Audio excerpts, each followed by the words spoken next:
Bueno, muy buenas tardes para todos y todas. Bienvenidos y bienvenidas a este su Café Esperanza. Mi nombre es David Flores y junto con Víctor Gaviria, Wendy Ramos y Juan Sebastián Sora hacemos este espacio de tertulia, de discusión y de controversia en muchos casos llamado Café Esperanza.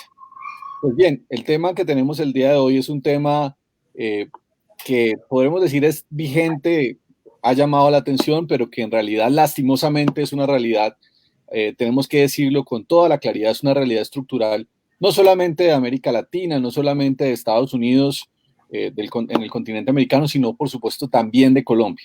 Y no es otra cosa que el racismo.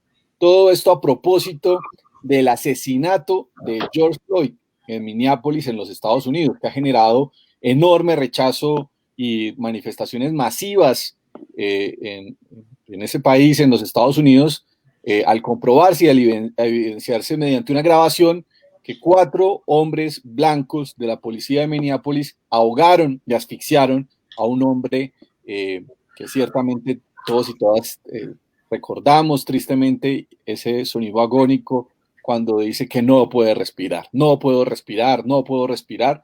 Eh, y ese sonido agónico de George Floyd, la comunidad afroamericana ha entendido que es el sonido agónico de muchos hombres y mujeres que han sido asesinados, que han sido golpeados, que han sido violentados y que han sido, digámoslo así, discriminados de forma muy fuerte en los Estados Unidos. Esto ha generado una reacción a nivel mundial y desde Colombia también ha generado diversos rechazos que se han evidenciado en las redes sociales.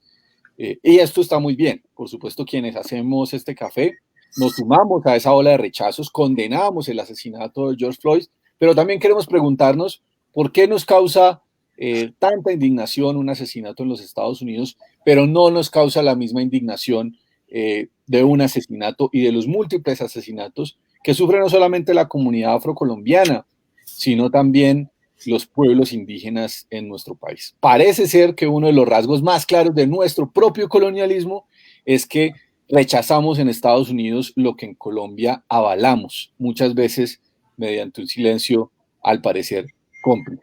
Pues bien, para hablar de esto, de lo que está sucediendo en Estados Unidos en general, si es solo el racismo, si está evidenciándose también el desempleo, si está evidenciándose otra serie de fenómenos detrás de estas manifestaciones masivas, constitucionarias, a puertas de unas elecciones, pero también para hablar sobre el racismo en ese país y por supuesto para hablar sobre el racismo en Colombia, tenemos a 3 grandes invitadas que nos van a ayudar con su conocimiento, con su experiencia y con sus visiones sobre el tema. Una de ellas, Aida Quilpué, no ha podido conectarse porque tiene problemas de conectividad en este momento. Aida Quilpué, ella es consejera de Derechos Humanos de la Organización Nacional de Indígenas de Colombia, ella es una líder indígena del Cauca, perteneciente al CRIC, al Consejo Regional de Indígena del Cauca. Vale la pena también aprovechar esta oportunidad para expresar nuestra solidaridad y nuestro enérgico rechazo a las amenazas de las cuales viene siendo víctima Adia Quilcue. Hombres armados han estado preguntando por ella en el norte del Cauca en el marco de esta situación de absoluta gravedad que vive nuestro país, que es el asesinato sistemático y continuo de líderes y lideresas sociales. Para Aida, esperamos que se conecte. De todas maneras, si no es posible, nuestro abrazo, nuestra solidaridad y nuestro más enérgico rechazo. Tenemos también a Sandra Borda, seguramente muchos de ustedes la conocen. Ella es profesora de la Universidad de los Andes, es analista política y experta en temas internacionales. Tiene también un podcast que recomiendo mucho sobre política internacional. Lo pueden escuchar en las diversas plataformas, particularmente yo lo escucho y sé que quienes hacemos este café lo escuchamos eh, en Spotify, buceando desde el naufragio. Y bueno, se lo recomendamos. Sandra, bienvenida y muchas gracias por acompañarnos el día de hoy. Hola David, no, un gusto. Muchas gracias por la invitación y pues muy honrada de estar sentada acá con estas mujeres tan absolutamente maravillosas y a quienes admiro muchísimo.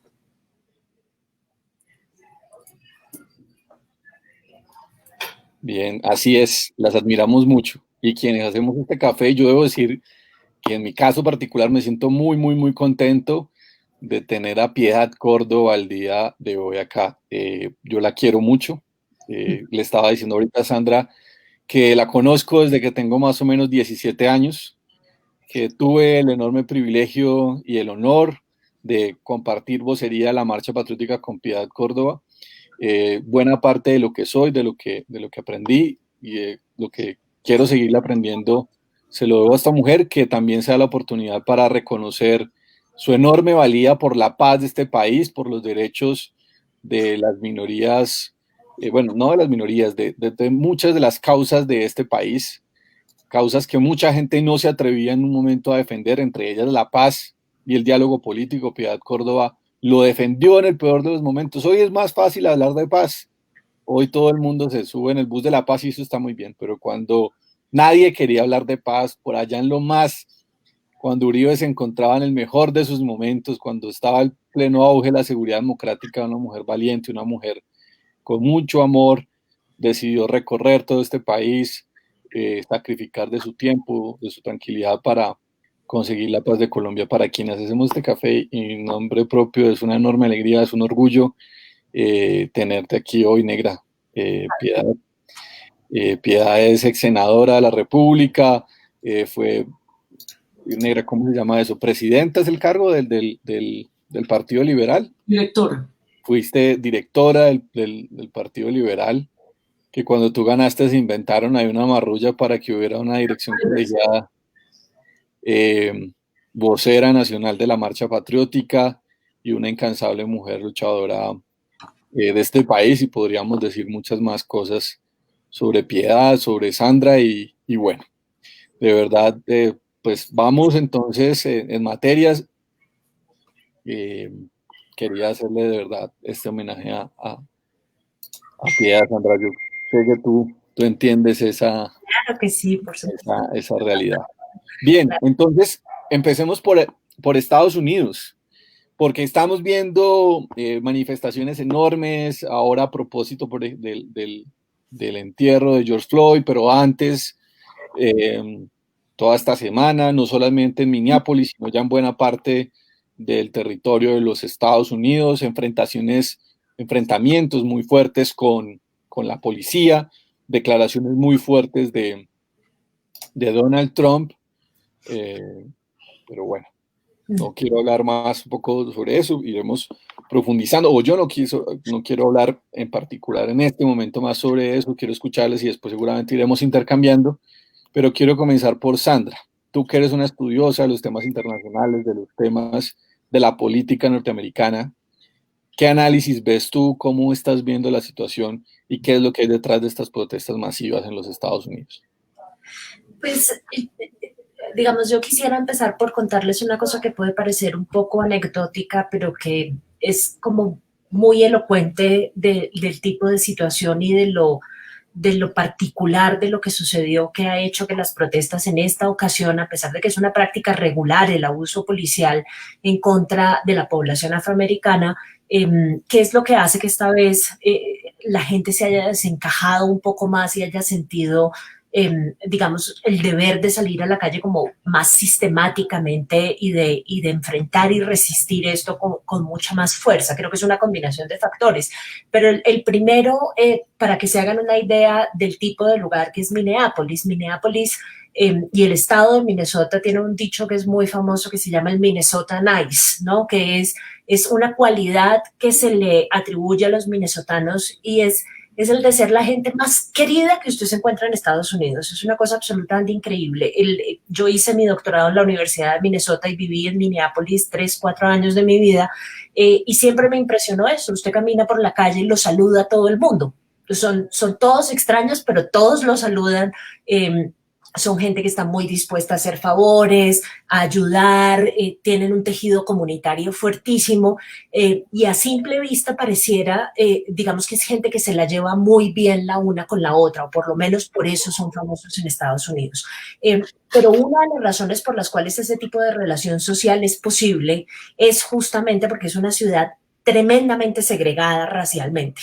En el barrio en el que yo vivía, que vivíamos en la gran mayoría de los estudiantes de posgrado de la universidad, y es un barrio de clase media trabajadora, si usted se quedaba en ese barrio, le daba la impresión de que en Minneapolis no había población minoritaria, porque jamás veía un latino, jamás veía un afroamericano, era un barrio absolutamente blanco. Y esa segregación que es muy típica de muchas ciudades estadounidenses, pero creo que en el caso de Minneapolis, como en el caso de Chicago, por ejemplo, es llevado al extremo, hace que las relaciones entre las razas tiendan a ser cada vez más difíciles y hace además que la suerte de hueco enorme que se abre entre dos sectores que son fundamentales para mantener ese ambiente armonioso y esa seguridad, que es la policía y las poblaciones minoritarias, sea una relación muchísimo más difícil.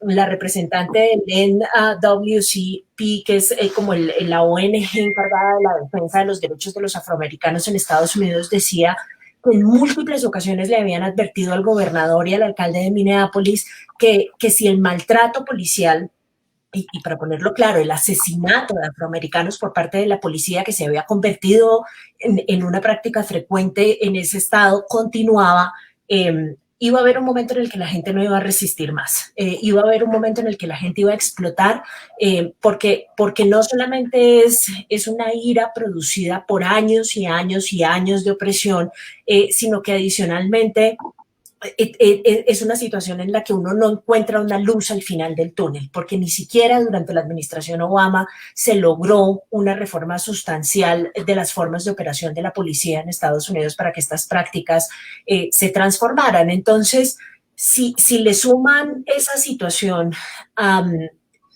digamos, a la suerte de estilo de gobierno ya a nivel federal que ha implementado Donald Trump, pues lo que necesariamente resulta de todo esto es una activación de las múltiples formas de polarización que existen en Estados Unidos a través del uso de la violencia, a través de la protesta social, a través de esta suerte de desorden y de caos en que percibimos a Estados Unidos en este instante.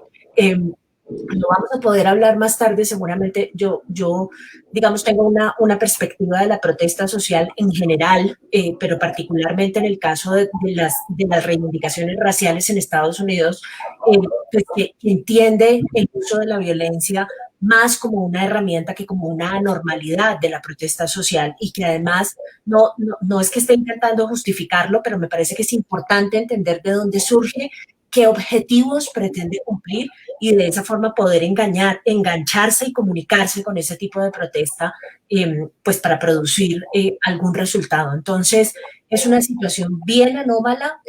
Las protestas sociales en Estados Unidos, a pesar de que los gringos son buenos, no protestantes, sino manifestantes, son muy disciplinados, son muy organizados, no habían adquirido esta dimensión desde las protestas por la reivindicación de los derechos civiles de la población afroamericana en los 60 y parecen no querer rendirse, parecen dispuestos a aumentar en tamaño, a aumentar en intensidad, y el presidente Trump ciertamente con sus reacciones está ayudando un montón a que la gente se indigne más y a que esa indignación los lleve a la calle y los mantenga protestando allí. Sandra, no podríamos dejar de preguntarte por las elecciones de los Estados Unidos. ¿Tú crees, o más bien, cuál crees tú que va a ser las implicaciones de esto en las elecciones? ¿Esto va a afectar a Trump? ¿Lo debilita, lo fortalece? ¿Qué crees tú que pueda suceder con esto? Yo diría dos cosas. Una, que antes de las protestas y por cuenta del desempeño de Donald Trump frente al coronavirus, ya estaba empezando a haber un deterioro del apoyo electoral que le tiene la gente. Ya había un par de encuestas que mostraban que en el ámbito nacional Joe Biden se le estaba acercando y que además Donald Trump en el trayecto, pues desde el inicio de la pandemia hasta ahora había perdido 10 puntos en las encuestas generales, pero realmente eso no es tan importante en el sistema electoral gringo. En el sistema electoral gringo lo que importa es cómo está esa diferencia en los llamados swing states o en los llamados estados indecisos, es decir, esos que se pueden ir para un lado o para el otro en cualquier momento. Y en esos estados han hecho encuestas y hay muchos de esos estados claves para la elección del presidente en Estados Unidos, como el caso de Florida, como el caso de Pensilvania, como el caso de Georgia, que son estados grandes con altos representantes electorales y demás, en los que Joe Biden ya está pasando hasta por 10 puntos a Donald Trump. Entonces, esto ya estaba pasando antes de las protestas, digamos, ya estaba empezando a haber un deterioro del apoyo electoral a Trump por cuenta de su desempeño en el coronavirus y por cuenta además de lo que trae el coronavirus consigo, la cantidad de desempleo y demás.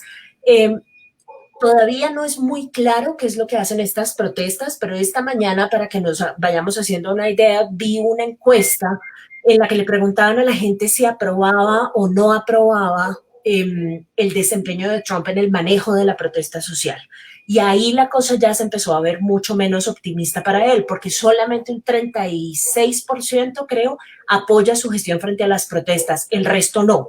Entonces, ¿qué es lo que eso significa? Que esa población, que no es necesariamente una población trumpista, no son estos nuevos conservadores, nacionalistas que están con Trump independientemente de lo que haga, sino que es una población relativamente conservadora, moderada políticamente, esa población ya está empezando a tener dudas. Y esas dudas pueden significar muchas cosas en noviembre. Es muy difícil todavía decir qué es lo que va a pasar, porque es que este año siguen pasando montones y montones de cosas. Entonces, fíjense, hoy las cifras de desempleo ya son buenas noticias para Trump después de que llevamos 48 millones de desempleados. Entonces, cualquier cosa puede pasar, pero creo que hoy es mucho menos claro que Trump va a ser esa figura arrasadora electoralmente que algunos estaban imaginando a comienzo de año.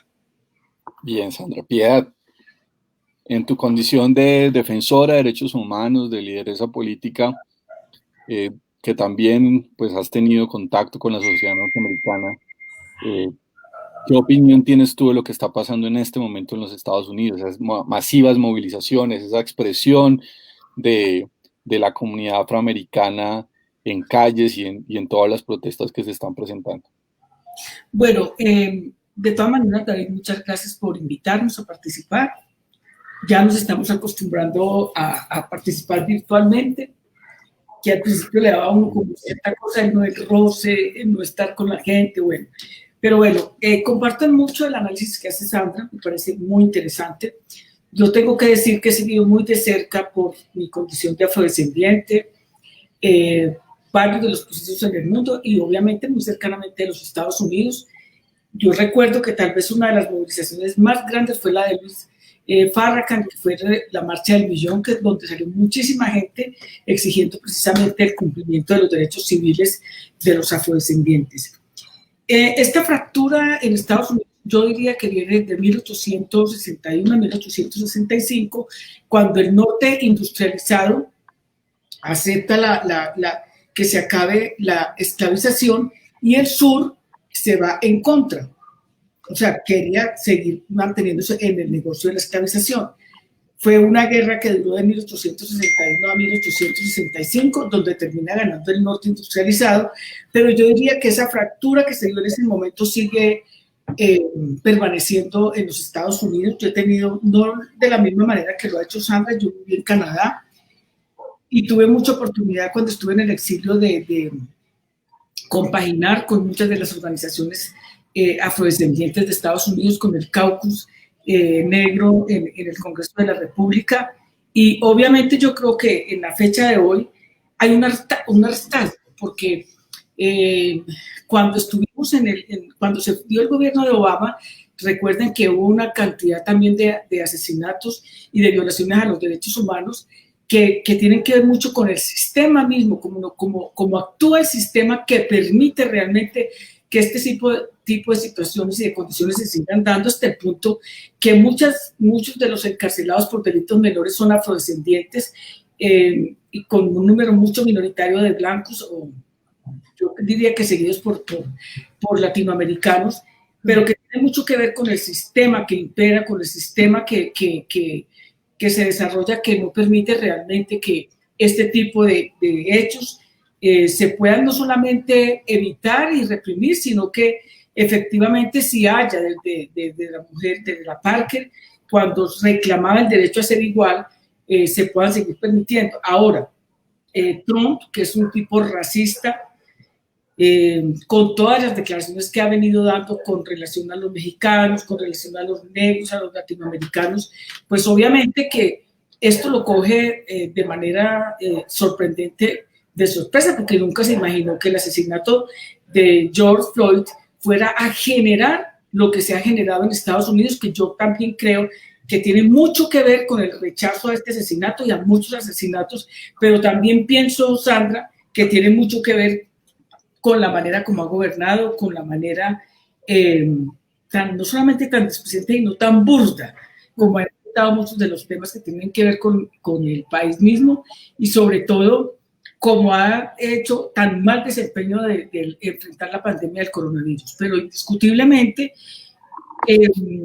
hay un tema que subyace, que es la no aceptación a la hora de la verdad de la lucha que dio Martin Luther King, de la lucha de Malcolm X. Yo soy más de Malcolm X, indiscutiblemente, pero que subyace, que sigue permeando muchas de las clases en los Estados Unidos, y que ojalá esto permita cambios dentro de la estructura del sistema judicial, porque Colin Powell estuvo en un cargo importantísimo, Condoleezza Rice en un cargo importantísimo, Obama fue presidente, y mientras no se den esos cambios dentro del sistema, es muy difícil pensar que se haga no solamente justicia, sino también, y recuerden una cosa que es importante, yo no sé si Sandra recuerda cuando las elecciones, no sé si fue de Obama, si no estoy mal, que en las cuotas que se daban a los afrodescendientes, por ejemplo, en Florida fueron eliminadas, y era una manera de impedir que esas personas votaran por el candidato del Partido Demócrata, y tenía mucho que ver porque con la mayoría de los afrodescendientes votan por el Partido Demócrata. Hoy yo creo que van a hacer exactamente lo mismo, pero lo grave de todo esto es que el sistema no cambie. Mientras no cambie el sistema, que es lo que pasa también en Colombia, es muy difícil pensar en que esa justicia social que se reclama, que se exige, porque matar a un negro no es matar a un ser humano, es como matar a un negro. Ya murió un negro en Florida y en Estados Unidos, George Floyd, y murió un negro en el Cauca, no murió un ser humano. Yo sí, añadir una pequeña cosa a lo que dale. Que me parece muy interesante. Yo creo que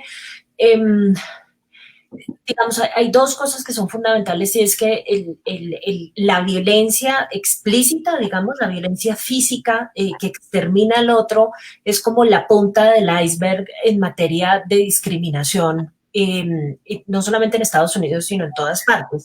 Fíjense que en ese mismo caso de Minneapolis hay un dato fascinante que le muestra a uno claramente cómo la población afroamericana está totalmente discriminada también en materia social y en materia económica, mientras la población blanca de Minneapolis es dueña de su lugar de habitación en un 75%, solamente el 25% de la población afroamericana en Minneapolis es dueña de la casa en donde vive.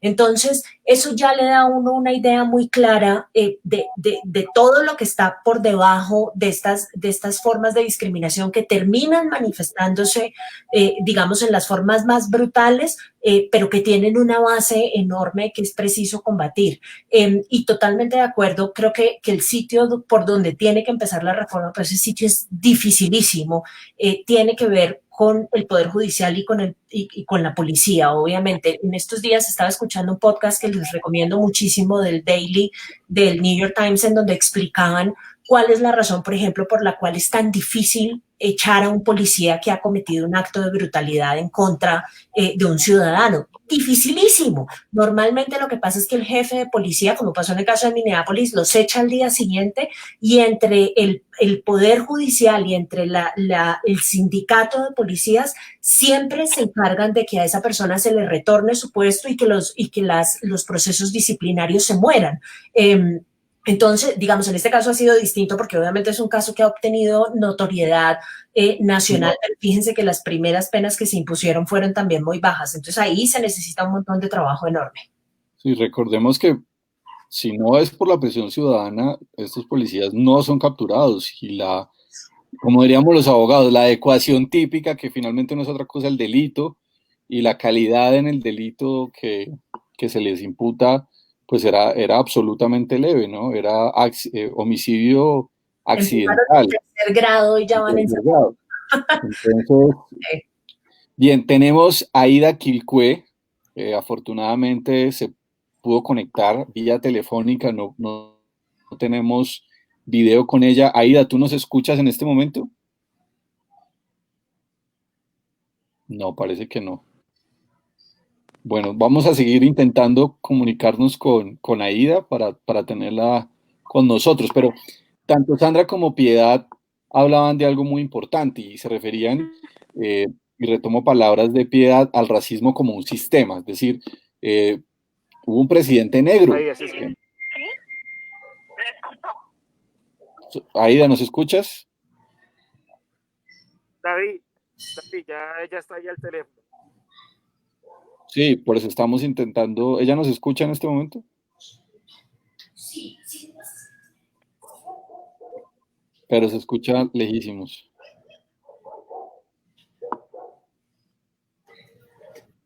Aida.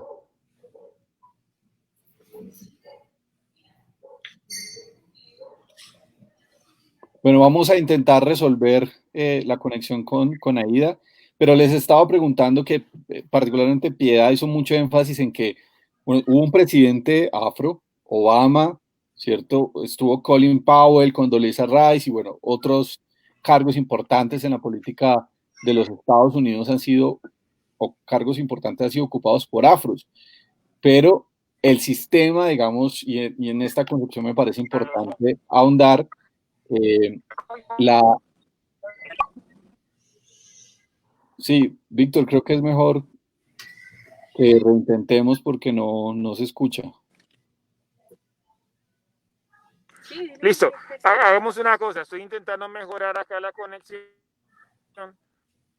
Regálenme... Lo que él me hable y usted me diga por teléfono y yo trato de responder. Listo, sí señor. David, si quiere, únicamente ella responde. Eso, mejor. Bueno, Aida, vamos a intentarlo. Lo primero que queríamos y que manifestábamos antes de que pudiéramos tenerte era que expresábamos el rechazo a las amenazas de las cuales eres víctima en este momento. Tú, que has sido una persona, una lideresa muy importante de los pueblos indígenas de todo el país, pero especialmente en el Cauca. Y bueno, por supuesto, aprovechar también para evidenciar que este tipo de prácticas en Colombia, pues que no se vea con absoluta gravedad el asesinato de líderes sociales, entre ellos buena parte del pueblo indígena, pues creemos nosotros y nosotras que es una expresión clara de racismo. Pero la primera pregunta para ti es la pregunta que le hemos hecho tanto a Sandra como a Piedad, y es, ¿cómo ves tú desde tu condición de líder indígena lo que está sucediendo hoy en los Estados Unidos, las protestas masivas por el asesinato de George Floyd?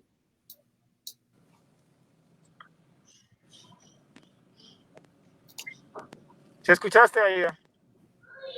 No le escuché. No, básicamente la pregunta es cómo ver el papel del líder indígena, pues las movilizaciones y las protestas que están presentando en Estados Unidos por la muerte de este afrodescendiente a manos de la policía.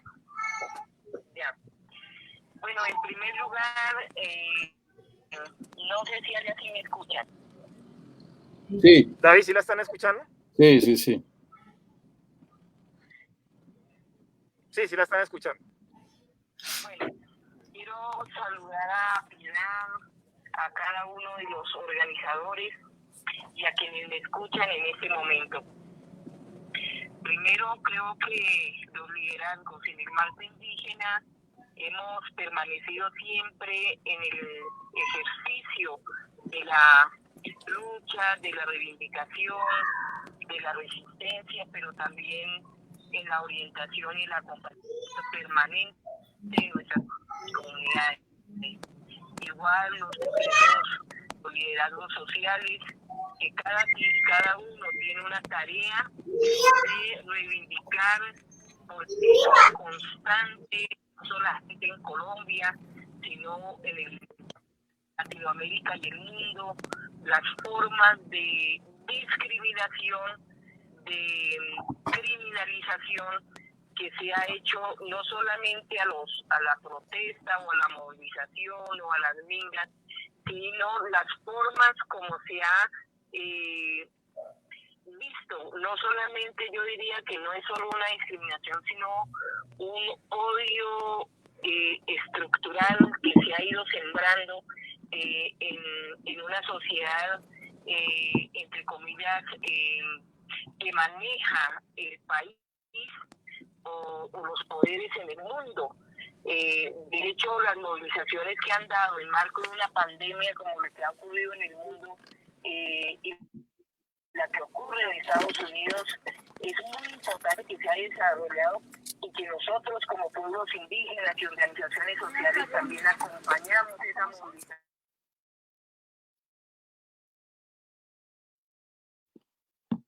Porque no ocurre el exceso de la fuerza y que, entre otras, en las movilizaciones nos han tratado como terroristas, como de todas las formas, y yo pienso que el uso de la fuerza y el terrorismo ha sido el mismo Estado, porque asesinaron a este compañero en Estados Unidos por el hecho de ser negro.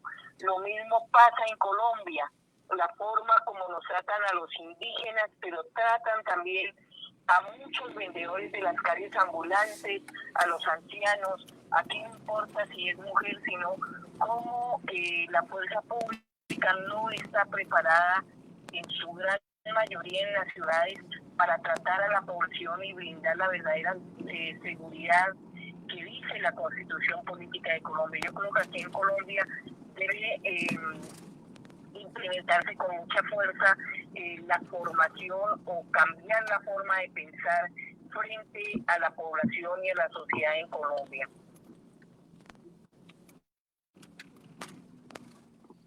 Sí, se escuchó bien, David. Bien, Aida, muchísimas gracias por...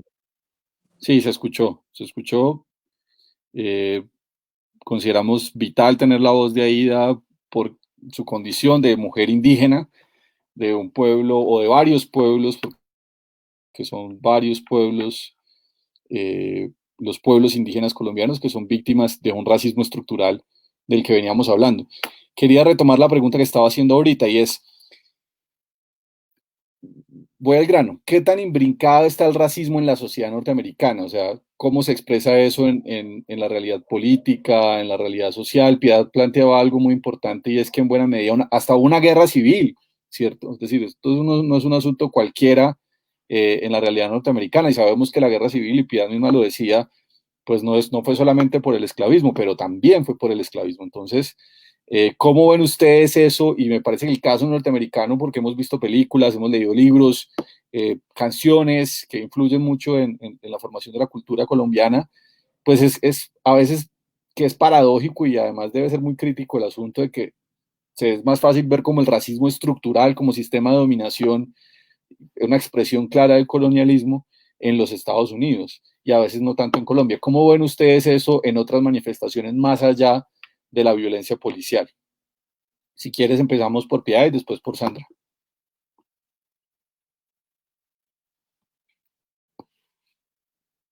De lo que ha sido la lucha por los derechos civiles en Estados Unidos por parte de los afrodescendientes. Y yo creo que una muy bonita, además, que fue muy contundente, es cuando Cassius Clay renuncia al título que se había ganado como boxeador, precisamente por no querer ir a una guerra, y hace una especie de manifiesto muy bello sobre lo que significa ser negro en los Estados Unidos. Yo creo que a pesar de que hayan tenido un presidente negro como Obama, que a mí se me parecía una galleta negro por fuera y blanco por dentro, pues no era ninguna amenaza al establishment y tampoco era una gran reivindicación de los negros, a pesar de que muchos de los más importantes, los negros en Estados Unidos, son los dueños de la industria del entretenimiento, con un peso específico muy grande, pero que realmente no traspasa a la sociedad norteamericana, sino que se queda como en ese espacio de esas figuras grandes, importantes, o en el entretenimiento, o en el deporte, porque pues acuérdense cuando este atleta famoso que compitió en los Juegos Olímpicos en Alemania, ganó, y fue una demostración no solamente deportiva, sino política frente a lo que significaba Hitler con relación a la raza. Yo creo que hay muchos, y yo he tenido la oportunidad de compaginar con muchos de ellos en muchos espacios. Howard es una universidad muy importante en Washington, creada por los negros, para los negros, pero pues obviamente ya hoy hay una serie de mezclas, pero uno se queda pensando en que realmente, a pesar de que se formulen leyes, como por ejemplo en Colombia, hemos recogido todos los pactos que tienen que ver contra la discriminación, se han incorporado a la legislación colombiana, pero la discriminación estructural de este país es muy, muy, muy grande. Y yo quiero contarles algo que me pasó a mí. Yo me casé con un negro de Buenaventura, tuve 4 hijos, he sufrido, a pesar de ser más clara de todos mis hermanos, muchas formas de discriminación, pero una vez estaba yo en mi apartamento en Buenaventura y llegó un señor paisa, que de los que manejan el puerto de Buenaventura, que son los dueños de todo, y me dice que hiciera parte de una convivir, porque había que acabar con esa mano de negros que no hacían sino robar, y que nos teníamos que organizar para matarlos, pues, o sea, que eso no valía la pena. Igual me pasó en San Antero, con una reunión que tuvimos los que tenemos allá propiedades en la playa, con otros infortunadamente paisa, porque yo soy paisa, cuando uno de ellos dice que los que estaban saqueando y robando en las casas, que eran una mano de negros, que para qué los iban a detener, que de una vez los mataran, que eso no valía la pena, que un negro más o un negro menos. O sea, yo creo que en el mismo Estado norteamericano, a pesar de todas las glorias que han tenido, yo recuerdo, no recuerdo cómo se llama la canción, pero es una canción escrita por el esposo de Beyoncé, que es muy bonita y que tiene mucho que ver con lo que le pasó a este hombre norteamericano también negro, que fue juzgado por el asesinato de la esposa, que luego, el tenista, que luego sale libre, pero que después lo cogen por otra razón, donde él en la canción dice lo siguiente, que se puede ser muy famoso, se puede acumular mucho dinero, se puede ser muy importante, dice el esposo de Beyoncé, pero que seguirá siendo negro. Jay-Z, sí. Pero que seguirá siendo negro. O sea, falta mucho, o sea, por desestructurar todo eso que significa ese complejo de instrumentos para mantener la discriminación. Vuelvo y reitero, yo, una de las cosas que también más que más recuerdo es, por ejemplo, nosotros fuimos en gran parte ayudados a la lucha de la independencia por el pueblo haitiano, por todos los que ayudaron a Bolívar, como Toussaint Louverture, que fue uno de los padres de la patria, como Petión. Y cómo está hoy el pueblo negro haitiano en unas condiciones infrahumanas. Y así sucesivamente en muchas partes del mundo. A mí me duele mucho porque me toca directamente, pero no solamente como afrodescendiente, sino como un ser humano, ver lo que está pasando en Europa con los afrodescendientes que llegan a cada uno de estos países. Recientemente estuve en España y de verdad que es muy, muy, muy deplorable la situación. Y yo diría que es como una situación a nivel mundial. Yo añoro mucho acordarme de Séar Senghor, el presidente poeta de Senegal. También Alejo Carpentier, cuando habla de lo real maravilloso, que habla de lo que fue los girondinos negros, en el tema precisamente de lo que fue los inicios de la Revolución Francesa, pero indiscutiblemente hay unos patrones culturales, hay unos sistemas que siguen imponiendo lo que decía Sandra, o sea, el sistema judicial sigue apostándole a favor de ellos. Aquí en Colombia, el general de la policía dijo que no se había dado cuenta que habían matado a un negro en Arboletes, y la masacre del Naya fue una masacre contra negros, y aquí no le importó absolutamente nada a nadie. O sea que sí hay un patrón cultural que permite normalizar esta situación, como quien dice, un negro más, un negro menos, importa muy poco. Entonces significa que tiene que haber un trabajo muy fuerte en el cambio del sistema judicial, pero también en el sistema educativo, una formulación para la igualdad, pero además el genocidio demográfico que se cometió con el último censo, donde el censo desaparecen 1,5 millones de afrodescendientes, cuando en el del 2005 éramos 4,5 millones, que yo creo que son más, pero no pasó absolutamente nada. O sea, el empeño, Sandra, la tarea es muy fuerte, es muy difícil. Yo sí quiero que pierda Trump. Creo que todos estos hechos que se han venido acumulando, su política exterior, que es un desastre verdaderamente, todo lo que significa internamente, la manera como él se dirige a la gente, y sobre todo la forma como ha manejado el coronavirus, la pandemia del coronavirus y la afectación al sistema económico, lo tienen realmente debilitado. Pero yo creo que el asesinato de George Floyd para él es como una serie de válvula de escape para poder seguir con su política racista. A mí lo que me duele de todo esto es que nosotros, teniendo figuras tan prominentes como Barack Obama, que ahora sale pues a protestar por el asesinato contra como la misma esposa de él, como muchos de los intelectuales negros que son muy importantes, pues no plantean la discusión de una reforma al sistema judicial y al sistema, como decía Sandra, de favorabilidades para sectores más pobres, que son precisamente los afrodescendientes. Sandra, la misma pregunta. Sandra, tienes el micrófono apagado. Ay, yo no lo apagué. Sí. ¿Ya? Parte de lo que hace estos sistemas de discriminación, algo como tan permanente y de lo que resulta tan difícil deshacerse, es que, y hay un libro fascinante sobre esto que les recomiendo mucho, de una mujer que se llama Michelle Alexander. El libro se llama The New Jim Crow, y la tesis que ella sostiene es que realmente lo que ha pasado en Estados Unidos es que con el paso del tiempo lo que las minorías y sobre todo en la minoría afroamericana cree es una obtención o un triunfo en la lucha por sus libertades civiles y por la finalización de los esquemas de discriminación, realmente no son la finalización de esquemas de discriminación, sino más bien la sustitución de unas formas de discriminación por otras más sutiles, pero que no por ser más sutiles y menos visibles son menos discriminatorias. Entonces ella dice, es una tesis absolutamente fascinante, porque ella dice, mire, Jim Crow era un grupo de reglas o de normas muy explícito, ¿no? Cómo se tenía que acomodar la gente en los buses, los blancos adelante, los negros atrás, los baños para los unos, los baños para los otros, es decir, era un esquema de discriminación abierto, explícito, poco sutil.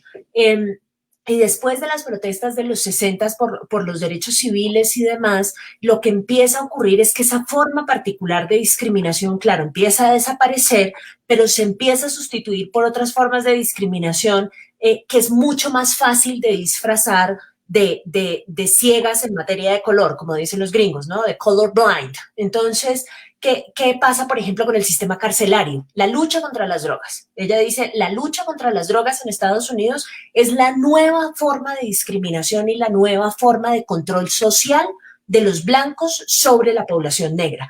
¿Cómo se lleva a cabo esa forma de control? Pues simple, cuando usted manda a los policías única y exclusivamente a los barrios de los afroamericanos, cuando busca llevarlos a la cárcel porque están vendiendo drogas al menudeo en la esquina, pero usted se va a los barrios negros, usted nunca va a los barrios blancos en donde la consumen, ¿no? Que eso también es ilegal.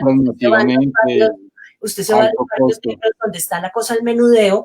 Lo que ha producido es que la población carcelaria en Estados Unidos no solamente es la población carcelaria más grande del mundo, sino que es mayoritariamente y sobradamente negra.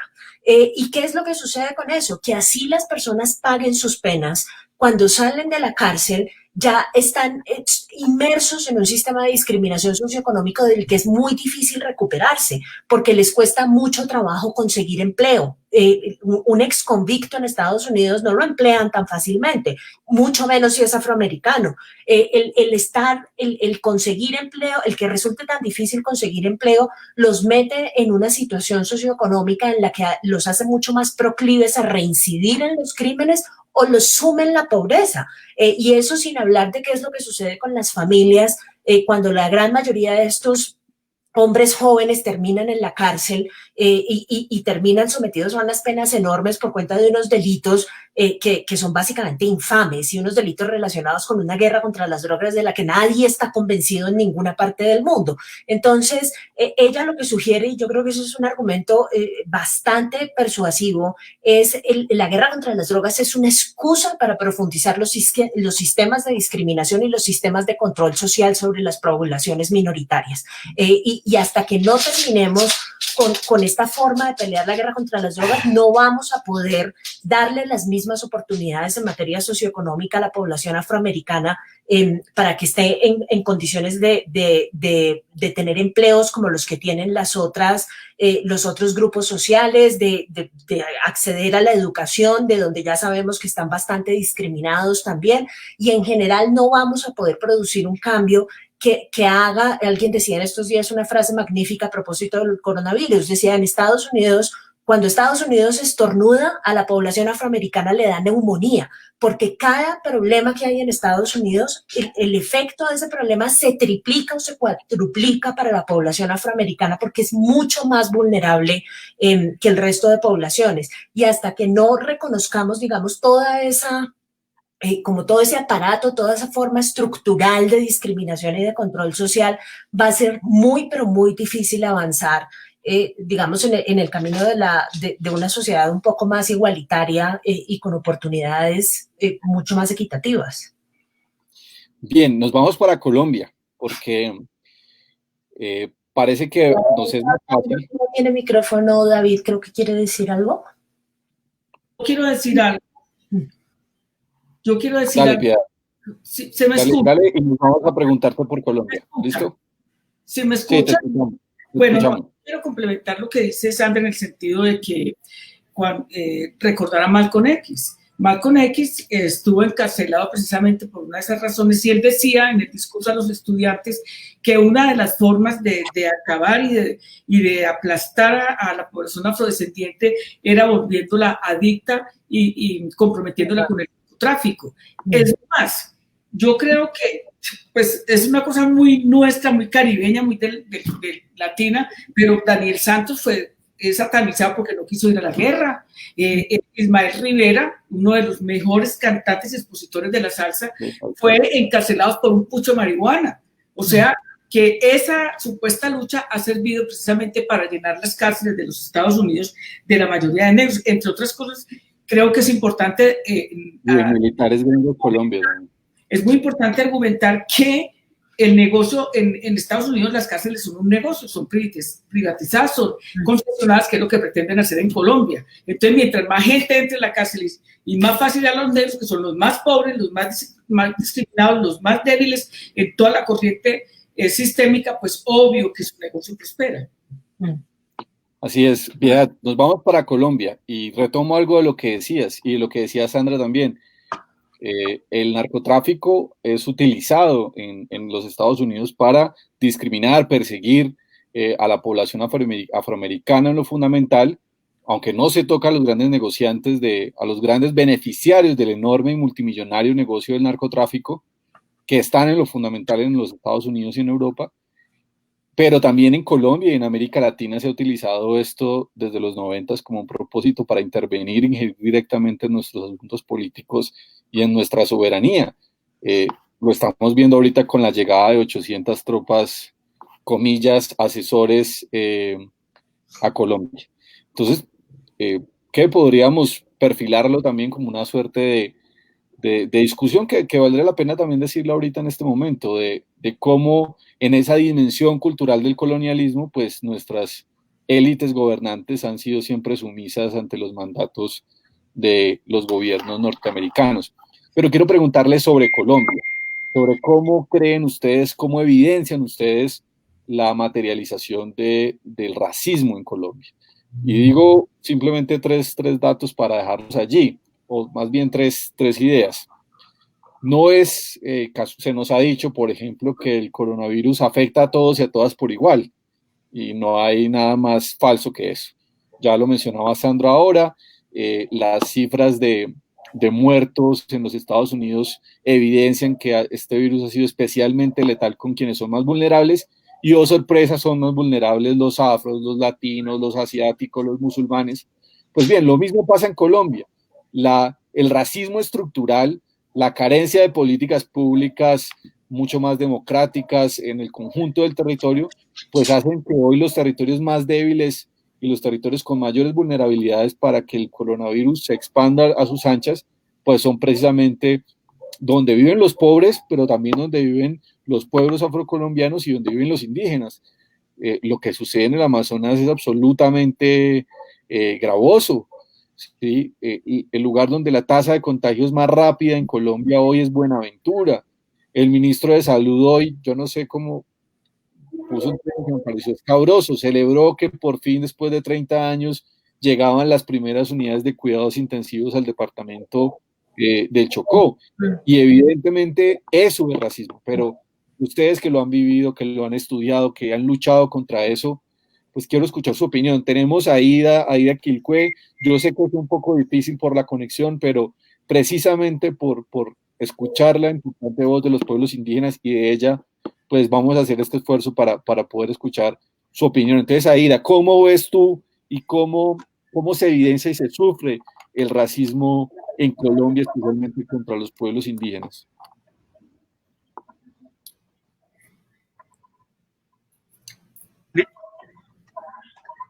Sí, Aida, ¿nos escuchó, Víctor?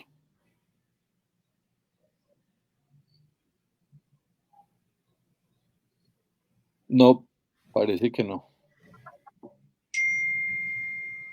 Bien, entonces, la misma pregunta, si quieres, Piedad, empecemos por ti. Tú fuiste ponente. Sí, señor. Bueno, el racismo en los pueblos indígenas de Colombia se manifiesta de distintas formas.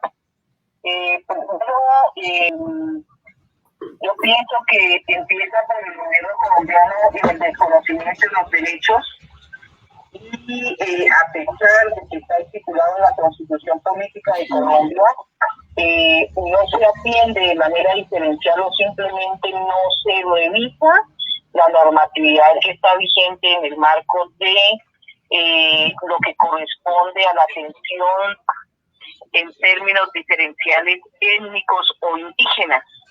Pero por otro lado es el tema del trato, porque a nosotros los indígenas en Colombia nos han tratado primero como terroristas, segundo como perezosos, cuarto nos han catalogado de muchas formas y de esa manera nos han tratado, y por eso yo digo que es una excusa también de cómo se incrementaron los asesinatos. Es una forma también de tratar para que exista más vulneración de los derechos humanos en el país. Aida, quiero preguntarte también sobre cómo están viviendo los pueblos indígenas la pandemia del COVID-19. ¿Cómo sienten ustedes que están siendo tratados por el gobierno Duque en el marco de sus definiciones? Bueno, yo creo que los pueblos indígenas, lo que nos ha ayudado muchísimo es la fortaleza organizativa. Lo que nos ha ayudado es mucho el tema del ejercicio de control territorial que hemos tenido desde tiempos milenarios y que es de una manera de autoprotección en el ejercicio también de la Guardia Indígena. Por ejemplo, dentro del monitoreo que hemos tenido en el país de las zonas más vulnerables, como Chocó, como Cauca, como Nariño, pues no hemos tenido, por decir algo, para el caso del Cauca, 0 contagios o muy pocos contagios, como lo mismo lo que ha ocurrido hoy, que se prende las alarmas en el Chocó. En el Amazonas, pues ha sido la situación más emblemática porque son comunidades que viven muy apartadas en una selva como la que están viviendo, pero además la falta de garantías y de atención hace que la situación sea más sistemática. Yo hace días les estaba diciendo también que el gobierno declaró la emergencia y ha sacado muchos decretos. Y una forma también de excluirnos es que dentro de esos decretos nos excluyó a los pueblos étnicos, porque ahí no aparece cómo se va a atender de manera diferencial a los pueblos indígenas y étnicos que existen en el país. De tal manera que... Aida, te interrumpo para decir esto. Ni siquiera están en las lenguas de los pueblos indígenas, como dice la ONU que deberían escribirse los decretos en el marco del COVID-19, es decir, que la información sea pública para el conjunto de los colombianos y las colombianas, pero también en las lenguas de los pueblos indígenas. Sí, ha sido muy complicado, pero además nosotros hemos tenido planes de contingencia en cada una de las regiones que las autoridades lo han venido trabajando en el marco de los planes de vida, pero también en el marco de la pandemia. Y esos planes, por ejemplo, se enviaron y nunca tuvieron respuesta por parte del gobierno. Incluso ustedes se acuerdan que hace días, en ese marco del diálogo en Cauca sobre la exigencia del plan de contingencia, fue donde salió el funcionario tratándonos de la forma como nos trató, y luego sale a decir que fue manipulada la voz de él. Entonces, pues uno mira que claro, el gobierno y muchos funcionarios piensan así, que es un racismo estructural, pero además lo que uno diría es que lo que vimos en las grabaciones es lo que piensan todos los días en la institucionalidad, de tal manera que si esa descolonización y esa forma de pensar no se borra en la institucionalidad, pues eso va a persistir por muchos años, y por eso el actuar en las distintas formas del Estado pues ha sido muy complejo para el país y el mundo. Bien, Aida, muchas gracias. Piedad, voy contigo. Tú fuiste ponente de la Ley 70, que ha sido quizás el referente en términos legales más importante para los pueblos afros y los pueblos negros en Colombia. Y por supuesto ha sido víctima del racismo en nuestro país. ¿Cómo crees tú, cómo evidencias tú, cómo sabes tú que se materializa, se vive el racismo en Colombia? ¿Qué podríamos decir de esto, Piedad? A ver, David, yo no fui ponente, fui autora de la ley. Y fui autora porque yo fui alta consultiva negra en el año 1991, cuando llego a la Cámara de Representantes. El artículo que trataba sobre las distintas formas normativas de igualdad de los afrodescendientes, artículo 55 transitorio, llegó a última hora, y luego entramos en un proceso de discusión del estatuto que se debería aprobar, discusión que fue manipulada por César Gaviria, buscando que no se aprobara para aprobar eso por un decreto con fuerza presidencial, con un decreto presidencial con fuerza de ley. Y yo me percaté, yo venía de ser diputada de la Asamblea de Antioquia, y pues no es lo mismo estar en Bogotá que en Antioquia, pero de alguna manera por mi trasegar en lo cultural, pues yo tenía claro que lo que estaban haciendo era dilatando el tiempo para que luego se venciera el término que se había dado y el presidente expidiera un decreto con fuerza de ley. Fue una Semana Santa, yo me encerré con dos amigos, inclusive no tenía ni computador y uno de ellos me lo prestó, y nos pusimos a trabajar toda la Semana Santa para redactar el proyecto de ley que es sobre la Ley 70 de Negritudes. Ley 70 de Negritudes que surtió su revisión constitucional en la Corte Constitucional, y donde el ex magistrado hoy difunto Carlos Gaviria sacó del mismo estatuto lo que era la creación o la formulación de las dos curules de negritudes. Obviamente después yo presenté un proyecto de ley que fue muy difícil. Yo tengo que decir con mucha molestia que realmente la Ley 70, a pesar de lo de Durban, de todas las convenciones que ha suscrito Colombia, no se han cumplido, y la Ley 70 no está reglamentada como debería ser. Logramos en el gobierno del presidente Samper, hay que reconocerlo, una titulación colectiva de toda la zona del medio atrato, que eso estaba contemplado en la ley, pero una cosa muy importante, David, y es lo que es la consulta previa para poder para desarrollar o llevar a cabo en los territorios alguna obra como es la extracción minera, que es lo que ha venido dándose. Quien más ha sufrido lo que ha sido la expoliación por acumulación ha sido el pueblo negro. No se nos olvide que en el gobierno de Álvaro Uribe Vélez como gobernador de Antioquia hubo el mayor desplazamiento negro desde el Atrato Medio hasta Turbo, que fue desastroso, devastador, porque Carlos Castaño dijo, bueno, como los bienes no se pueden comerciar, entonces o nos venden o se van.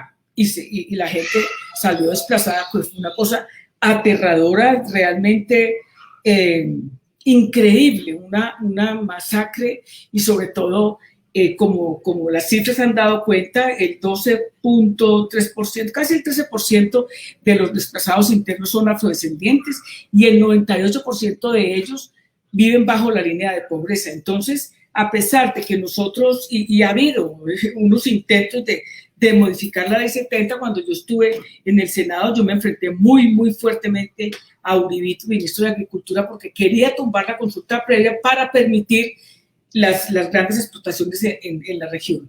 Siguen en eso, Piedad, siguen en eso. Sí, claro, y ese es uno de los gobierno. Totalmente de Cambio Radical y de Vargas Lleras, que permanentemente está contra la consulta previa, y por supuesto el Centro Democrático, ¿no? Y te quiero decir algo que es muy importante. A ver, ni la Comisión Pedagógica, ni la obligación de la Cátedra Etnocultural realmente han tenido el apoyo que deberían haber tenido. Nosotros, hace unos 10 años, nos tomamos la iglesia de San Francisco ahí en Bogotá, precisamente exigiendo el cumplimiento de lo que era la etnocultura y todo el plan pedagógico. Fue muy difícil, fue el gobierno de Uribe, logramos ganar porque muchos de nosotros nos metimos la mano al bolsillo y sostuvimos la manifestación de cuenta nuestra porque el gobierno los asfixió sin apoyarnos. Entonces, realmente esa ley es muy importante. Brasil vino aquí a consultarla, Perú vino a consultarla, Ecuador vino a consultarla. Yo no sé si te acuerdas que la actual vicepresidenta de Costa Rica estuvo en algunos de los foros. Sí, claro, Etty Campbell estuvo con nosotros en algunos de los foros que hicimos en Colombia, precisamente en la revisión de lo que significa precisamente todo lo que ha sido, yo diría, las dificultades que tenemos por ser afrodescendientes. Sí, y yo vuelvo y reitero, yo de mi casa soy de las más claritas porque mi papá era muy negro y mi mamá muy blanca, pero sin embargo mis hijos y mis hermanos y todos hemos sufrido la discriminación, y lo que más me duele es que es una discriminación estructural, es una discriminación sistémica. Las regiones donde están los pobladores afrodescendientes son las más pobres del país. Salgámonos del Pacífico, salgámonos de la costa Caribe, vámonos para San Andrés, y la gente siente exactamente lo mismo. Barú era propiedad de los negros que poblaron esa región y fueron sacados sin pena ni gloria, y la gente de la oligarquía colombiana se quedó con esos terrenos. Y no vamos muy lejos, el Palenque San Basilio, que es el ícono de la lucha independentista que apoyó Bencos Biocó, que fue descuartizado después de un acuerdo de paz por los españoles, y es considerado patrimonio de la humanidad. Vayan al Palenque San Basilio, allá no hay nada, allá no hay sino miseria, calor, una pobreza espantosa que tiene que ver con la indiferencia del Estado frente a sitios como el Amazonas, que está poblado por indígenas, pero también está poblado por negros, por lo que ha significado la migración dentro del país de la población afrodescendiente, sobre todo después de la siembra de coca en muchas regiones del país. Así que yo no creo que aquí haya habido ninguna voluntad política de ningún gobernante del Estado por traspasar todas estas desigualdades, y lo digo con mucha, yo no sé si, no, tristeza no, sino con molestia. Mira los departamentos diferentes de los del Pacífico donde hay negros, que la mayoría son negros, pero en Bogotá, por ejemplo, que todos los negros salen a apoyar todas las propuestas o las candidaturas progresistas, si los tienen en cuenta a la hora de conformar el gabinete, no. Y nosotros tenemos mucha gente preparada y capaz y capacitada. Dejo ahí porque si no, no termino, me voy emocionando. No, pero está bien, Pia, y digo esto también porque usualmente se le indilga el racismo solamente a la derecha o a las élites políticas colombianas, pero el racismo también es parte de la cultura política colombiana y por ende de la izquierda. Tú acabas de lanzar un dardo muy interesante que te voy a preguntar más adelante sobre ese porque eso hay que decirlo, o sea, con total claridad, es decir, el racismo también está en la izquierda, ¿no? Y tú planteaste, pues miremos la conformación de los gabinetes de la izquierda y de los sectores alternativos en los gobiernos locales. Y no solamente la conformación de los gabinetes, sino pues las políticas públicas y sus resultados, ¿no? Creo que esa es una muy buena pregunta que tú haces y ahí quisiera volver con ella ahorita. Quiero preguntarle a Sandra sobre, sobre las, porque ahí ya nos decía algo y es, nos tratan de perezosos, nos tratan de terroristas, nos tratan eh, sí, de incapaces mentales. Eh, Te quiero preguntar sobre esa dimensión cultural del racismo, pero en particular sobre la cultura política colombiana. ¿Cómo ves tú esa relación entre racismo y cultura política en Colombia?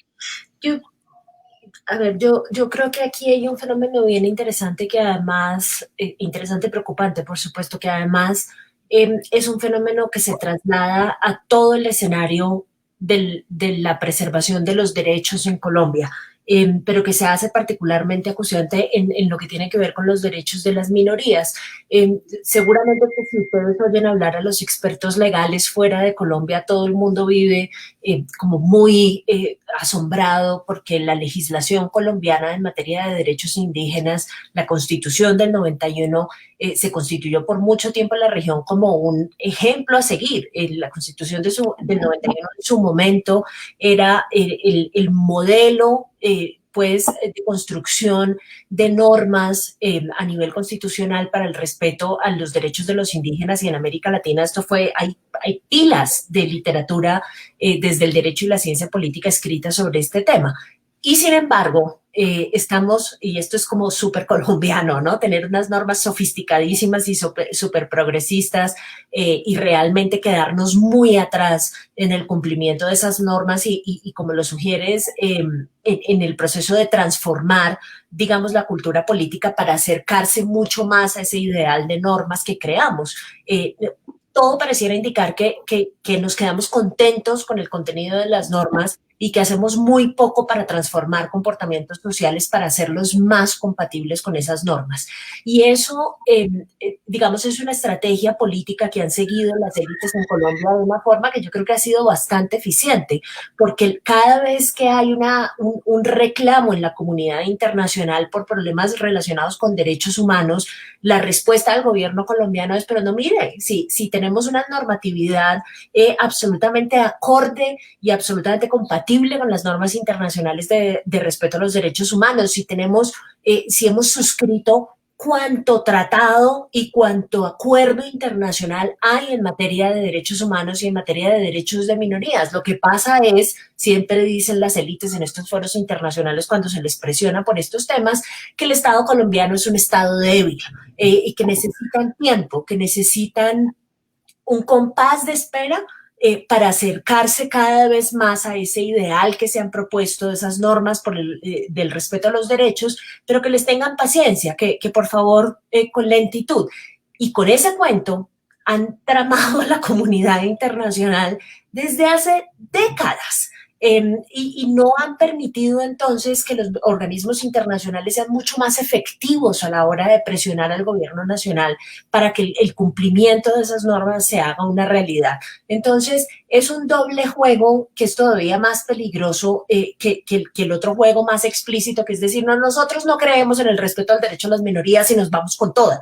No, es si quieren, digamos, una actitud muy bogotana, ¿no? Es las formas, las normas, ¿no? Todo el... Sandra, y no solo bogotana, sino española, ¿no? ¿Perdón? No solo bogotana, sino también un rasgo colonial en términos de nuestra herencia española, ¿no? Claro, pero por supuesto, pero además cumple una función social pues perfecta, porque a la hora de reclamar por los derechos, pues siempre tienen la respuesta a mano. ¿Sí? Siempre hemos creído en esas normas, lo que hay que hacer es cumplirlas, hay que ayudar aquí y allá para que eso se haga realidad y finalmente el compromiso es un compromiso nulo. Entonces, digamos, simplemente quería resaltar eso porque me parece que en muchos campos de los derechos humanos eso ha sido utilizado de las formas más nefastas que uno se puede encontrar. Nos ha permitido salir con impunidad de una guerra, con unos niveles de desplazamiento que alcanzaron a ser los niveles de desplazamiento más altos del mundo, nos ha permitido convivir con la discriminación, nos ha permitido violar derechos a diestra y siniestra, casi que impunemente, por lo menos en el escenario internacional.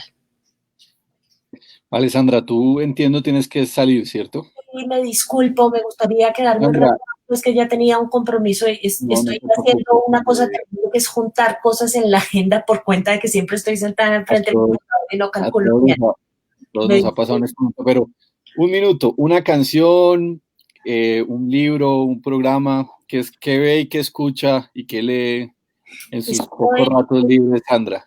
Estoy leyendo, o sea, se acabaron las clases, entonces queda un ratito más para leer, y a mí me encanta leer novelas. Estoy leyendo una novelista argentina, muy joven ella, que se llama Samantha Schweblin, tiene un par de libros como súper interesantes, estoy en ella, y otra mujer mexicana también como de la misma generación, que se llama Valeria Luiselli, la conocí en el Hay Festival y la empecé a leer por cuenta de eso, y son dos mujeres en sus 30s, que le están dando como una buena patada de innovación y de aire fresco a la literatura latinoamericana. Se las recomiendo mucho. Sandra, un abrazo, nos encanta tenerte en el Café Esperanza. Lo mismo para ustedes. Hasta luego, hasta pronto. Voy con Aida y después con Piedad. Y vamos al quehacer. Desde la condición de ustedes dos, mujeres muy representativas de la lucha social en Colombia, la lucha política y de los pueblos afros y de los pueblos indígenas, ¿qué creen que habría que hacer frente al racismo estructural en nuestro país? Entonces quisiera escuchar a Aida y después a Piedad.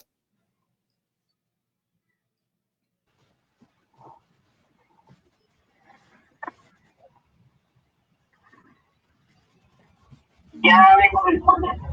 Sí, señora. Bueno, frente al racismo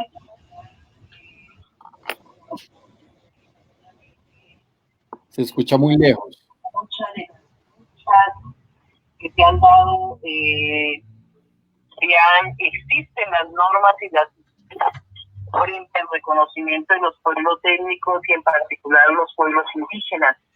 Pero para materializar esos derechos que existen, pues tenemos que incidir muy fuerte primero en las academias, porque el proceso de educación es uno de los procesos muy importantes que debe contribuir para que ese racismo estructural empiece a salir de esa práctica que diariamente le hace tanto daño a los pueblos étnicos y a muchos otros pueblos que son vulnerados sus derechos.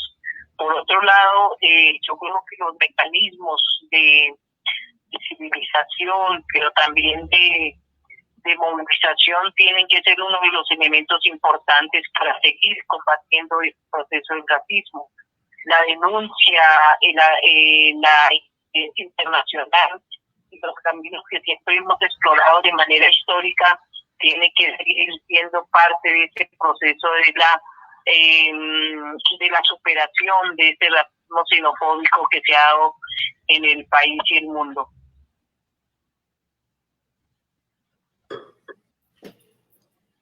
El micrófono, David. Aida, muchas gracias. Voy con la misma pregunta para Piedad. Piedad, ¿qué crees tú que hay que hacer? Y me gustaría que desarrollaras un poco lo que hablábamos ahorita sobre bueno, cómo ha sido el tema del racismo en los gobiernos locales de la izquierda y de los sectores no izquierdas, sino alternativos, no uribistas, como le podamos denominar. A ver, David, yo creo que la Ley 70 de todas maneras es un marco teórico, conceptual, normativo, que su desarrollo donde hubiera voluntad política hubiera permitido realmente, sobre todo con la comisión pedagógica y con lo que significa la etnocultura, decir claramente que Colombia es un país multiétnico y pluricultural. De las cosas que a mí más o de los hechos que a mí más me llamaron la atención de Evo Morales, fue cuando dijo que Bolivia era un país multiétnico y pluricultural, es decir, Bolivia, un país donde confluían varias culturas, y en Bolivia también hay negros por la explotación del cobre en Chile, que tiene frontera con Bolivia. Y eso se plasmó de tal manera que uno llega, no ahorita que se raparon el poder, no sé cómo vaya a quedar el próximo Congreso, pero en el Congreso hay afrodescendientes que tienen que ver con la significación del pueblo que se conformó a partir de la esclavización y de la explotación del cobre en toda esa región.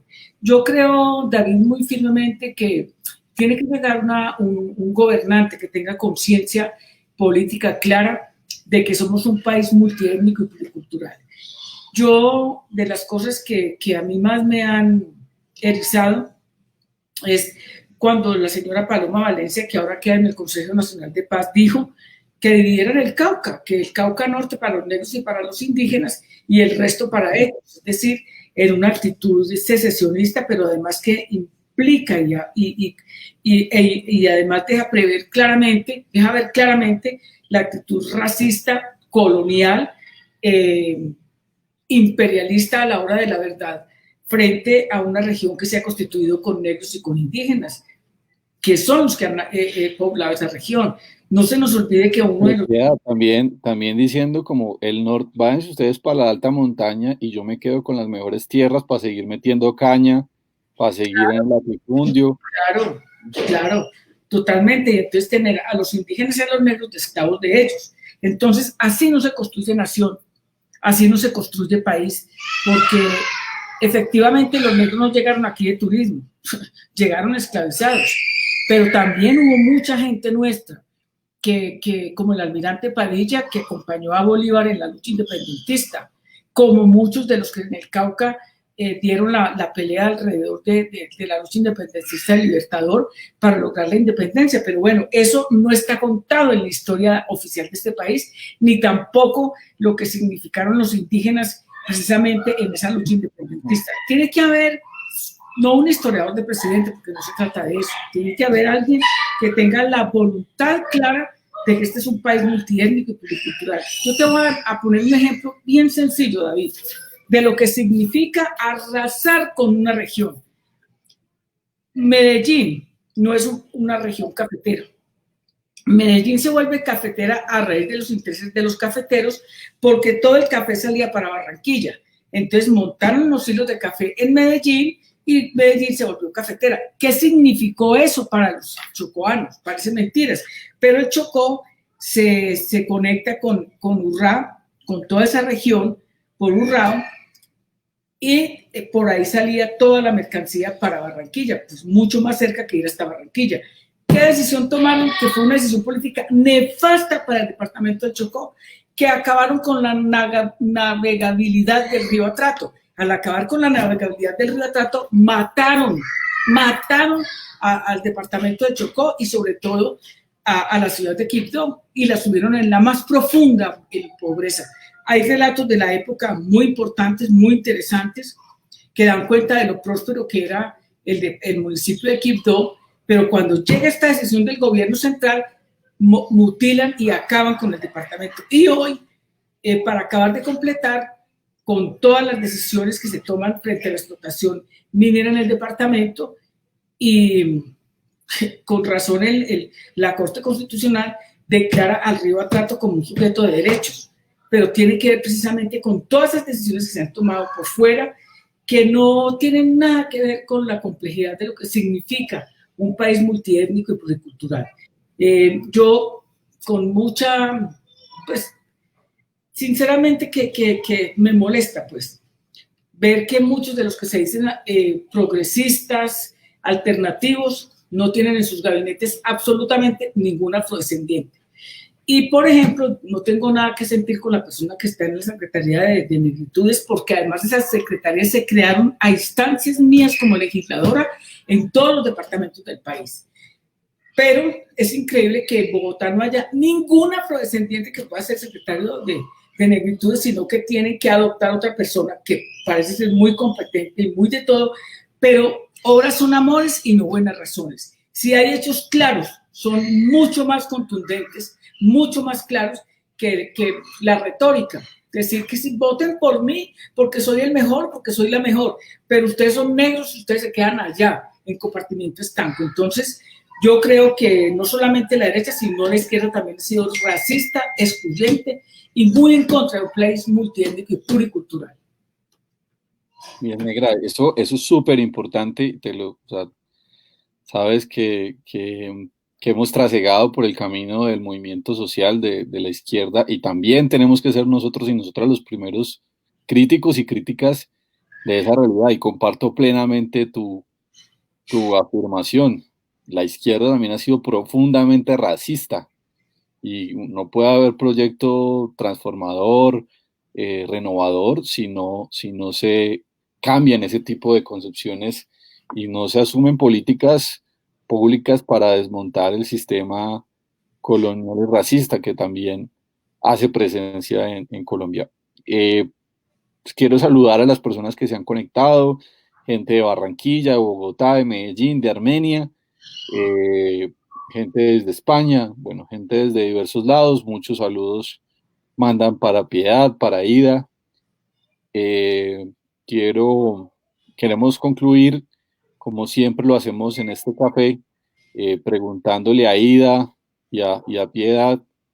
Y a Ida sabemos que en un momento difícil de persecución, pero en medio de estos momentos tan difíciles, Aida, y expresándote de nuevo nuestra solidaridad, ¿qué lees? Digamos, ¿qué estás leyendo? ¿Qué te gusta escuchar? ¿Qué música te gusta escuchar? Que nos compartas un poco de ti para terminar.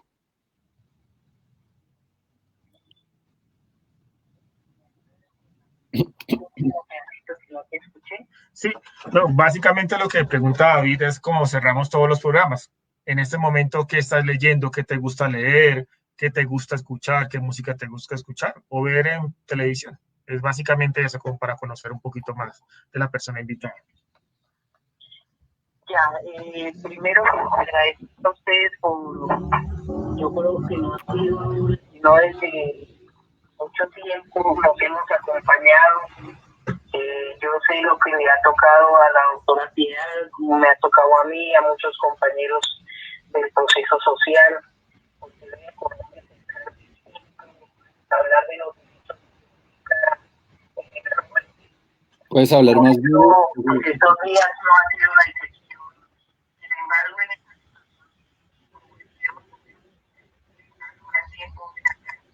no se escucha. La verdad, yo no soy una persona de lectura porque pues no fui tanto de ponerme a leer. Me gusta ver, observar y escuchar. Y he estado con mucha fuerza, sobre todo en mi comunidad, escuchar a los jóvenes, dialogar con los mayores, estar permanente escuchando la música también de nuestros mayores, recomponiendo la memoria. Yo creo que es parte de lo que me gusta cuando estoy ya por fuera de todo este trajín que a veces nos lleva a los que estamos comprometidos en el proceso social y de los pueblos indígenas.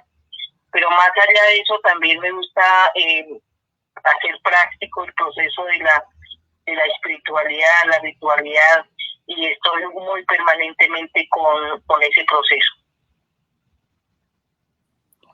Aida, nuestro abrazo caluroso, solidario, en medio de la persecución de la que está sufriendo no solamente tú, sino buena parte de los liderazgos indígenas, afros y campesinos en nuestro país. Nuestro abrazo y admiración para ti. Piedad. Gracias. Piedad, yo sé que a ti te gusta la salsita, el bolero. Sí. Además cantas muy bien. Recuerdo varias fiestas que nos hemos pegado, mejor no contemos aquí. Para que no les dé envidia. Varias fiestas nos pegamos bastante buenas. A ver, David, yo he estado leyendo mucho últimamente a Chimamanda Ngozi Adichie, que es una senegalesa naturalizada en Estados Unidos, exquisita, Tiene uno de sus libros que es un discurso que ella habla, en el que ella habla precisamente sobre la negritud y lo que le tocó vivir en su tierra, hermosísima. Pero ahora me estoy leyendo un libro que se llama La Biblia Envenenada, que narra todo lo que ha sido la guerra en el Congo, precisamente por la riqueza de una mujer que se llama Bárbara Kingsolver, y pues de verdad apasionante, aunque en estos días, a partir del centenario del nacimiento del maestro Manuel Zapata Olivella, pues obligatoriamente muchos de nosotros volvimos a releer Chango el Gran Putas, que es un libro insignia, icónico para nosotros los afrodescendientes. Pero también en las canciones, a raíz de toda esta cosa que estaba pasando con George Floyd y con nuestro compañero del Cauca, me acordé mucho, yo fui muy amiga de Jairo Varela, porque su papá, su familia y la familia mía eran maestros, y Teresita, la mamá de Jairo, era muy amiga de mi papá, músicos por naturaleza, como Alexis Lozano, que son los dueños del grupo Guayacán, y me acordé mucho, inclusive ayer me imprimí. Esa fue una de las fiestas, ¿no? Mira. Un disco de salsa que se llama Han cogido la cosa, y que dice que para reírse se burlan de mí. Y entonces hay una parte donde dice que negro corriendo, como el blanco corriendo atleta, no, negro. Pero cantado, fíjate, tú cantas muy bonito. No, negro corriendo, como el blanco corriendo atleta, el negro corriendo ladrón. Y cuando habla de que hay un blanco con camisa blanca, es médico, pero el negro es yerbatero. O sea, eso simplifica y enarbola lo que se siente desde la cosa artística frente a la discriminación. Pues de todas maneras, David, muchas gracias. Es un tema que me apasiona, que me gusta, que no, a pesar de que estoy muy retirada de la actitud, de la acción política, todos estos temas de derechos humanos son temas que a uno lo apasionan, y más en mi caso con lo que ha significado el genocidio del pueblo negro en este país. A Sandra, a Aida y por supuesto a Piedad, enormes gracias por acompañarnos el día de hoy en este Café Esperanza sobre un tema absolutamente trascendental, doloroso, y que debe convocarnos a una inmensa solidaridad con George Floyd, con el pueblo afroamericano en los Estados Unidos, pero también en Colombia, fundamentalmente en Colombia, y que debe convocarnos también a una profunda reflexión autocrítica en nuestras propias dimensiones colectivas como país, económicas, políticas, culturales, de las manifestaciones del racismo que estructura buena parte de la vida de nuestro país, pero también de nuestros propios comportamientos individuales, de nuestro lenguaje, de nuestras decisiones, de la forma en las que nos relacionamos. Este es un espacio para charlar, para profundizar, pero también para insistir en la posibilidad y en la necesidad de transformar buena parte de todo lo que debe ser transformado en nuestro país. En esencia, insistir en que en medio de nuestra diferencia todos y todas somos iguales. Consideramos que esa es una apuesta absolutamente democrática, y que luchar contra el racismo, luchar contra el colonialismo, desde la esperanza y desde el cambio, es la alternativa para todos y todas. Un abrazo muy grande y muy buenas noches. Gracias, David. Beso.